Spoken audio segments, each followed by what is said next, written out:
ವೀಕ್ಷಣೆ ಈ ಸಾರಿ ಪುಡಿ ಮಾಡೋದಕ್ಕೆ ನಾನು ಈಗ ಒಂದು ಕಪ್ ಯಾವುದೇ ಮೆಜರ್ಮೆಂಟ್ ಯೂಸ್ ಮಾಡಿ ಬರೋಲ್ಲ. ಆ ಮೆಜರ್ಮೆಂಟಲ್ಲಿ 2 ಪ್ರಮಾಣದಲ್ಲಿ ಕೊತ್ತಂಬರಿ ಕಾಳು, ಅದರಲ್ಲಿ ಅರ್ಧ ಜೀರಿಗೆ, ಪ್ರಮಾಣದಲ್ಲಿ 1 ಜೀರಿಗೆ, ಅದರಲ್ಲಿ ಅರ್ಧ ಮೆಂತೆ, ಆ ಮೆಂತೆ ಕಾಳು ತೊಗೊಂಡಿದ್ದೀವೋ ಅದರಲ್ಲಿ ಅರ್ಧ ನಾನು ಸಾಸಿವೆ ತೊಗೊಂಡಿದ್ದೀನಿ. ಸಾಸಿವೆ ತೊಗೊಂಡಿದ್ದೀನಿ ಅಷ್ಟೇ ಕಾಣಿಸ್ಕೊಂಡಿದ್ದೀನಿ. ಒಂದು 4-5 ಕರಿಬೇವು ಕೊಡು ರೆಡಿ ಆಗಿರೋ ಇಂಗು, ಹಾಲಿಂಗು, ಆಮೇಲೆ ಸಾರಿ ಪುಡಿ ತುಂಬ ಮಾಡಿಕೊಬಾರ್ದು, ಘಮ ಕೊಟ್ಟೋಗುತ್ತೆ. ಈಗ ಇದಾಗಿದೆ. ಧನಿಯಾ ಕಾಳನ್ನ ಲೈಟಾಗಿ ನಿಮಗೆ ಚಟಕ ಅಂತ ಸೌಂಡ್ ಬರುತ್ತೆ.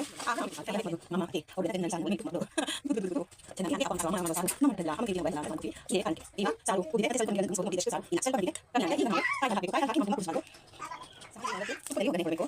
ಸಾಸಿವೆ, ಕರಿಬೇವು, ತೆಂಗಿನ ಒಂದೆರಡು ಹನಿ ಒಗ್ಗರಣೆ ಕೊಟ್ಟು ಸಾರು ರೆಡಿ ಆಯಿತು. ಇದನ್ನು ನೀವು ಹಾಕಿಕೊಂಡು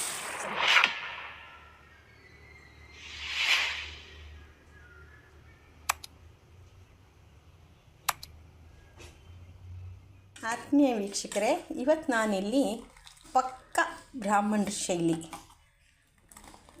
ಸಾರು ಮಾಡೋದು ಹೇಗೆ, ಆ ಸಾರಿನ ಪುಡಿ ಹೇಗೆ ಮಾಡೋದು ಅನ್ನೋದು ಕೂಡ ನಾನು ಇವತ್ತಿನ ವಿಡಿಯೋದಲ್ಲಿ ತೋರಿಸ್ತಾ ಇದ್ದೀನಿ.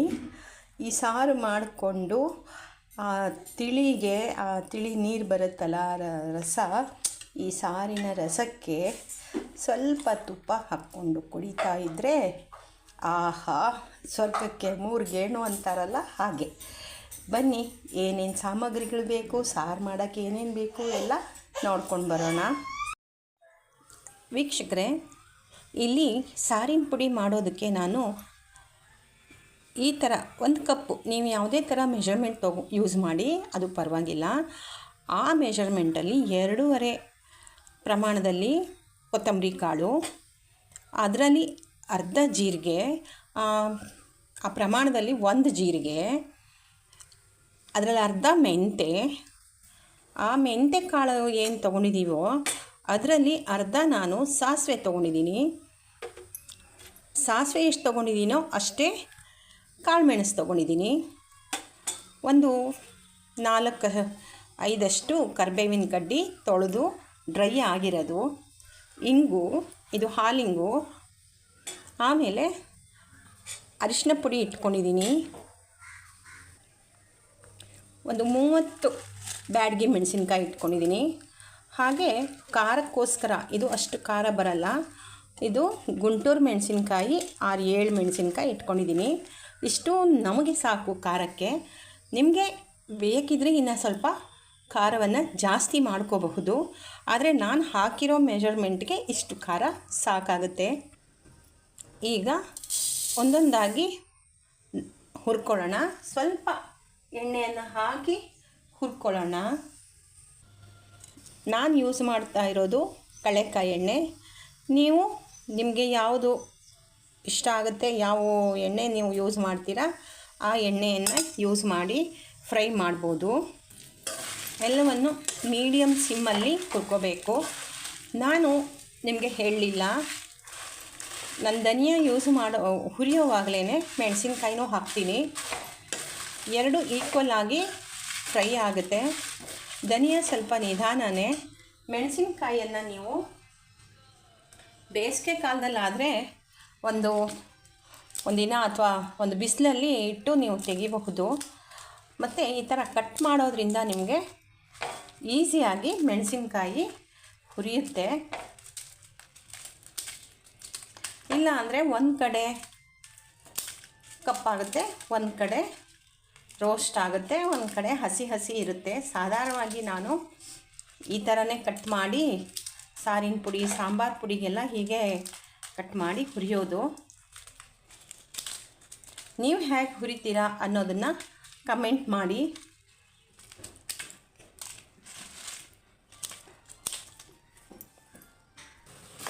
ಯಾವುದನ್ನು ಡ್ರೈ ರೋಸ್ಟ್ ಮಾಡಬೇಡಿ, ಯಾಕಂದರೆ ಕಲರ್ ಅಷ್ಟು ಚೆನ್ನಾಗಿ ಬರಲ್ಲ, ರುಚಿನೂ ಕೊಡಲ್ಲ. ಹಾಗಾಗಿ ಎಲ್ಲಕ್ಕೂ ಸ್ವಲ್ಪ ಎಣ್ಣೆ ಹಾಕಿಬಿಟ್ಟು ಹುರಿರಿ. ಈ ಪ್ರಮಾಣದಲ್ಲಿ ನೀವು ಮಾಡಿದ್ರೆ ನಿಮಗೆ ಒಂದು 2.5 ತಿಂಗಳು ಅಷ್ಟು ಬರುತ್ತೆ. ಅದೇ ಜಾಸ್ತಿ ಅಂತ ಹೇಳ್ತೀನಿ, ಯಾಕಂದರೆ ಸಾರಿನ ಪುಡಿ ತುಂಬ ಮಾಡಿಟ್ಕೋಬಾರ್ದು, ಅದ್ರ ಘಮ ಹೊರಟೋಗ್ಬಿಡುತ್ತೆ. ಈಗ ಇದಾಗಿದೆ. ಧನಿಯಾ ಕಾಳೆಲ್ಲ ಲೈಟಾಗಿ ನಿಮಗೆ ಚಟಪಟ ಅಂತ ಸೌಂಡ್ ಬರುತ್ತೆ, ಆಗ ಫ್ರೈ ಆಗಿದೆ ಅಂತ. ಈಗ ನಾನು ಕಾಳುಮೆಣಸು ಹಾಕ್ತಾಯಿದ್ದೀನಿ. ಕಾಳುಮೆಣಸು ಮತ್ತು ಸಾಸಿವೆ ಇದೆರಡು ಈಕ್ವಲ್ ಆಗಿ ಆಗುತ್ತೆ. ಅದಕ್ಕೂ ಸ್ವಲ್ಪ ಎಣ್ಣೆ ಹಾಕ್ತೀನಿ. ಸ್ವಲ್ಪ, ಇದಕ್ಕೆಲ್ಲ ಏನು ಜಾಸ್ತಿ ಬೇಕಾಗಲ್ಲ. ಕಾಳುಮೆಣಸು ಅಷ್ಟೇ, ನಿಮಗೆ ಪಟಪಟ ಅಂತ ಸೌಂಡ್ ಬರುತ್ತೆ, ಅದು ಸಿಡಿಯುತ್ತೆ, ಹುಷಾರಾಗಿರಬೇಕು. ಸಾಸಿವೆ ಅಂತೂ ಚಟಪಟ ಅಂತ ಸೌಂಡ್ ಮಾಡೇ ಮಾಡುತ್ತೆ. ಹಾಗಾಗಿ ನಾನು ಏನು ಮಾಡ್ತೀನಿ ಅಂದರೆ ಸ್ವಲ್ಪ ಒಂದು 2 ನಿಮಿಷ ಇದು ಫ್ರೈ ಆದಮೇಲೆ ಮೆಂತ್ಯಕಾಳು ಹಾಕ್ತೀನಿ. ನಿಮಗೆ ಮೆಂತ್ಯಕಾಳು ಹಾಕಿದಾಗ ಅದು ಕಲರ್ ಚೇಂಜ್ ಆಗುತ್ತೆ, ಅದು ಒಂಥರ ಅರೋಮಾ ಬರುತ್ತೆ ನಿಮಗೆ. ಸ್ವೀಟಿಶ್ ಆಗಿ ಬರುತ್ತೆ ನಿಮಗೆ. ಯಾವುದೇ ಕಾಳುಗಳು ಈ ಫ್ರೈ ಮಾಡ್ತೀವಲ್ಲ, ಅದು ನಿಮಗೊಂದು ತುಂಬ ಚೆನ್ನಾಗಿ ಅರೋಮಾ ಬರುತ್ತೆ, ಮನೆಯೆಲ್ಲ ಅರೋಮಾ ಹರಡಿಕೊಳ್ಳುತ್ತೆ. ಸಾಸಿವೆ ಅಷ್ಟು ಬರಲ್ಲ, ಆದರೂ ನಿಮಗೆ ಸಾಸಿವೆ ಫ್ರೈ ಆಗಿದೆ, ಈಗ ಇಲ್ಲಿ ಸಾಸಿವೆ ಏನೋ ಫ್ರೈ ಮಾಡಿದ್ದಾರೆ, ಅದರದ್ದೇನೋ ಮಾಡಿದ್ದಾರೆ ಅನ್ನೋ ಫೀಲಿಂಗ್ ಬರುತ್ತೆ. ಮೆಂತೆ, ಕಾಳುಮೆಣಸು ಎಲ್ಲದರದ್ದು ಘಮ ಬೇರೆ ಬೇರೆ ಥರನೇ ಇರುತ್ತೆ. ಒಂದೊಂದಾಗಿ ಫ್ರೈ ಮಾಡಿದಾಗ ನಿಮಗೆ ಅದು ಕರೆಕ್ಟಾಗಿ ಗೊತ್ತಾಗುತ್ತೆ. ಈಗ ಜೀರಿಗೆ ಹಾಕ್ತಾಯಿದ್ದೀನಿ. ಜೀರಿಗೆ ನೀವು 4 ಕಾಳು ಜಾಸ್ತಿ ಆದರೂ ನಿಮಗೆ ತೊಂದರೆ ಇಲ್ಲ. ಈಗ ಒಂದು ಸ್ವಲ್ಪ ಎಣ್ಣೆ ಹಾಕ್ತೀನಿ ನಾನು.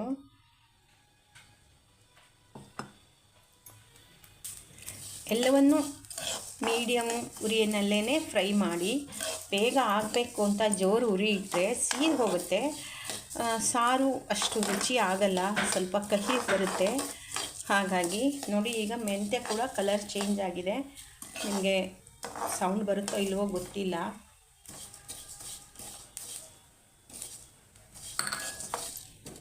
ಈಗ ಕರಿಬೇವು ಹಾಕಿದ್ದೀನಿ.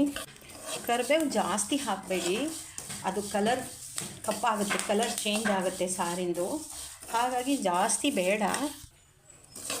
ಈಗ ಇದಾಗಿದೆ ನೋಡಿ, ಇದು ಕೂಡ ಸೌಂಡ್ ಬರುತ್ತೆ. ಈ ಹಂತದಲ್ಲಿ ನಾವು ಅರಿಶಿನ ಹಾಕಬೇಕು. ಮೊದಲೇ ಹಾಕಿದ್ರೆ ಅದು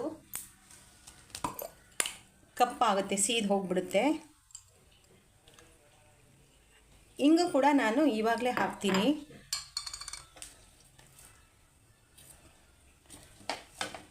ಅಂದರೆ ಸ್ಟವ್ ಆಫ್ ಮಾಡಿಬಿಟ್ಟಿದ್ದೀನಿ ಲಾಸ್ಟಲ್ಲಿ. ಇದು ಬಿಸಿಗೆ ಇವೆಲ್ಲ ರೋಸ್ಟ್ ಆಗುತ್ತೆ.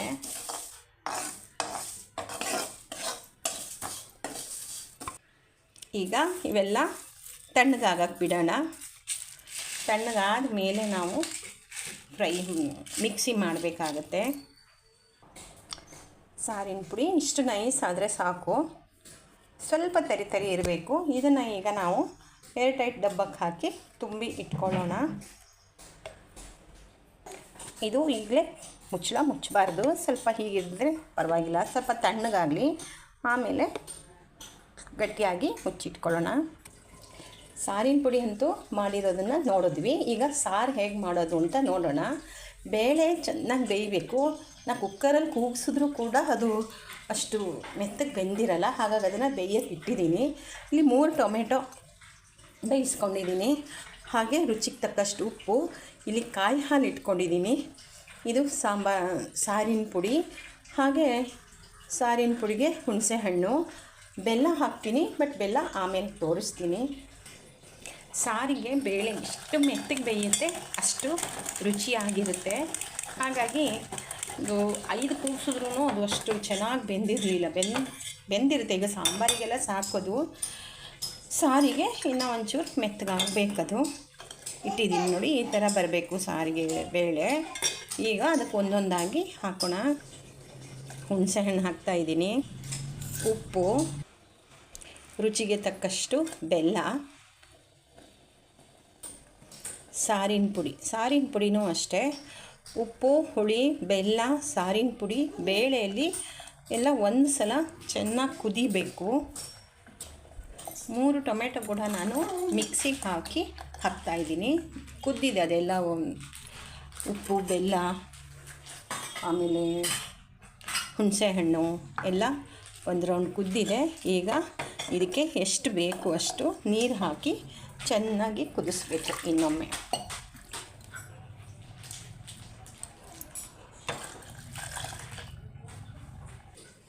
ಈಗ ನೀವು ಒಂದು ಸಲ ಉಪ್ಪು ಬೆಲ್ಲ ಹುಳಿ ಖಾರ ಸಾಕಾ ಅಂತ ನೋಡ್ಕೋಬೇಕು.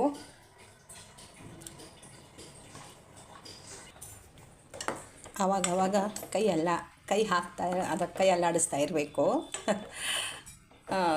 ಯಾಕಂದರೆ ಸಾರು ಹಾಲು ಎಲ್ಲ ನಾವು ನೋಡದೇ ಇರೋ ಹೊತ್ತಲ್ಲೇ ಉಕ್ಕೋದು. ಸಾರು ಉಕ್ಕಿಬಿಟ್ರೆ ಅದರದ್ದು ರುಚಿ ಹೊಟ್ಟೋಗ್ಬಿಡುತ್ತೆ, ಅಷ್ಟು ಇದಾಗಿರಲ್ಲ. ಹಾಗಾಗಿ ನೋಡ್ತಾ ಇರಬೇಕು. ಮತ್ತು ನೀವು ಅಂದ್ಕೋಬೋದು ಇದು ಹುಳಿ ಉಪ್ಪು ಸಾರಿನ ಪುಡಿ ಬೆಲ್ಲ ಎಲ್ಲ ನಮಗೆ ಹೇಳಲಿಲ್ಲ ಅಂತ, ಮತ್ತು ಬೇಳೆ ಹಾಕಿದ್ದು ಕೂಡ ನಮಗೆ ಅಳತೆ ಪ್ರಕಾರ ಹೇಳಲಿಲ್ಲ ಅಂತ. ಅದು ನಿಮ್ಮ ಮನೆಯಲ್ಲಿ ಎಷ್ಟು ಜನ ಇರ್ತಾರೆ ಅನ್ನೋದ್ರ ಮೇಲೆ ನೀವು ಹಾಕಬೇಕಾಗತ್ತೆ. ಖಾರ ಎಲ್ಲ ಬೇಕು ಅಂದರೆ ಸಾರಿನ ಪುಡಿ ಸ್ವಲ್ಪ ಜಾಸ್ತಿ ಹಾಕ್ಬೋದು. ನಾನು ಇದು ಮಾಡಿರೋದು 5 ಜನಕ್ಕೆ 1 ಹೊತ್ತಿಗೆ, ಆಯಿತಾ? ಹಾಗಾಗಿ 5 ಜನಕ್ಕೆ 1 ಹೊತ್ತಿಗೆ ನಾನು 3/4 ಕಪ್ಪು, 1 ಕಪ್ಪು ಫುಲ್ಲು ಅಲ್ಲ, ಅಂದರೆ ಈ ಸೌಟಲ್ಲೇ ನಿಮಗೆ ಹೇಳಬೇಕು ಅಂದರೆ 1 ಸೌಟು ಬೇಳೆ ಮತ್ತು ಲಿಂಬೆಹಣ್ಣು ಒಂದು ಸ್ವಲ್ಪ, ಅಥವಾ ಲಿಂಬೆಹಣ್ಣು ಗಾತ್ರದಲ್ಲಿ ಒಂಚೂರು ಹುಣಸೆಹಣ್ಣು ನೆನೆಸಿಟ್ಕೊಂಡಿದ್ದೆ, ಅದರ ಹುಳಿಯನ್ನು ಹಾಕಿದ್ದೀನಿ. ಉಪ್ಪು ನಿಮ್ಮ ರುಚಿಗೆ ಅನುಗುಣವಾಗಿ 1.5 ಸ್ಪೂನು ಸಾರಿನ ಪುಡಿ ಹಾಕಿದ್ದೀನಿ. ಅದನ್ನು ನೀವು ನೋಡಿದ್ದೀರ ಅಲ್ವಾ? ಮತ್ತು ಟೊಮೆಟೊ ಕೂಡ ನಾವು ಮಿಕ್ಸಿ ಮಾಡಿ ಹಾಕೋದ್ರಿಂದ ಸಾರು ಸ್ವಲ್ಪ ತಿಕ್ಕಾಗಿ ಬರುತ್ತೆ, ತೀರಾ ನೀರಾಗಿ ಬರಲ್ಲ. ಒಂದು ಕುದಿ ಬಂದಿದೆ ಅಂತ ನಾವು ಇದನ್ನು ಆಫ್ ಮಾಡಬಾರ್ದು, ಸ್ವಲ್ಪ ಚೆನ್ನಾಗಿ ಕುದಿಬೇಕು. ಆವಾಗಲೇ ನಿಮಗೆ ಮೆಣಸಿನ್ಕಾಯಿ ಘಾಟ್ ಎಲ್ಲ ಹೋಗೋದು. ಎಷ್ಟೇ ನಾವು ಎಣ್ಣೆ ಹಾಕಿ ಫ್ರೈ ಮಾಡಿದ್ರೂ ಕೂಡ ಅದು ಘಾಟ್ ಹೋಗಿರಲ್ಲ, ಕುದಿಬೇಕು ಸಾರು. ಹಾಗಾಗಿ ಮೊದಲು ನಮ್ಮ ಅಮ್ಮ ಅತ್ತೆ ಅವರುಗಳೆಲ್ಲ ಚೆನ್ನಾಗಿ ಸಾರನ್ನು ಒಲೆ ಮೇಲೆ ಇಟ್ಬಿಟ್ಟು ಮರ್ತು ಬಿಡೋರು. ಕುದ್ದು ಚೆನ್ನಾಗಿ. ಅದಕ್ಕೆ ಅಮ್ಮ ಮಾಡೋ ಸಾರು ನಾವು ಮಾಡೋಕ್ಕೆ ಬರಲ್ವಲ್ಲ, ಅಮ್ಮನ ಕೈ ರುಚಿ ನಮಗೆ ಬರಲ್ವಲ್ಲ ಅಂತ ನಾವು ಅಂದ್ಕೋತೀವಿ. ಇದೇ ಕಾರಣಕ್ಕೆ ಈಗ ಸಾರು ಕುದ್ದಿದೆ. ಮತ್ತು ಸ್ವಲ್ಪ ನಿಮಗೆ ಗಮನಿಸ್ಬೋದು, ಮೊದಲಿದ್ದಷ್ಟು ಸಾರು ಇಲ್ಲ, ಸ್ವಲ್ಪ ಮಟ್ಟಿಗೆ ಕಮ್ಮಿ ಆಗಿದೆ. ಈಗ ನಾವು ಕಾಯಿ ಹಾಲು ಹಾಕಬೇಕು. ಕಾಯಿ ಹಾಲು ಹಾಕಿ ನಾವು ತುಂಬ ಕುದಿಸ್ಬಾರ್ದು.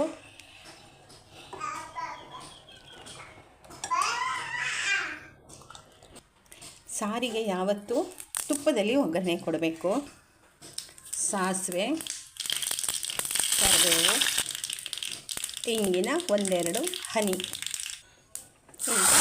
ಒಗ್ಗರಣೆ ಕೊಟ್ಟರೆ ಸಾರು ರೆಡಿ ಆಯಿತು. ಇದನ್ನು ನೀವು ಅನ್ನಕ್ಕೆ ಹಾಕ್ಕೊಂಡು ಸವಿಬಹುದು. ತುಂಬ ಚೆನ್ನಾಗಿ ಬಂದಿದೆ ಸಾರು. ಕಾಯಿ ಹಾಲಿನ ಒಂದು ಘಮ, ರುಚಿ ತುಂಬ ಚೆನ್ನಾಗಿ ಬಂದಿದೆ. ಮಸಾಲನೂ ಅಷ್ಟೇ, ಸಾರಿನ ಪುಡಿ ಮಸಾಲ ತುಂಬ ಚೆನ್ನಾಗಿದೆ. ಈಗ ಒಂದು ಐಟಮ್ ನಾನು ಮರ್ತಿದ್ದೀನಿ. ಏನು ಗೊತ್ತಾಯ್ತಾ ನಿಮಗೆ? ಗೊತ್ತಾಗಿಲ್ಲ ಅಲ್ಲ? ಹೇಳ್ತೀನಿ, ಹೇಳೋದೇನು ನಿಮಗೆ ತೋರಿಸ್ತೀನಿ.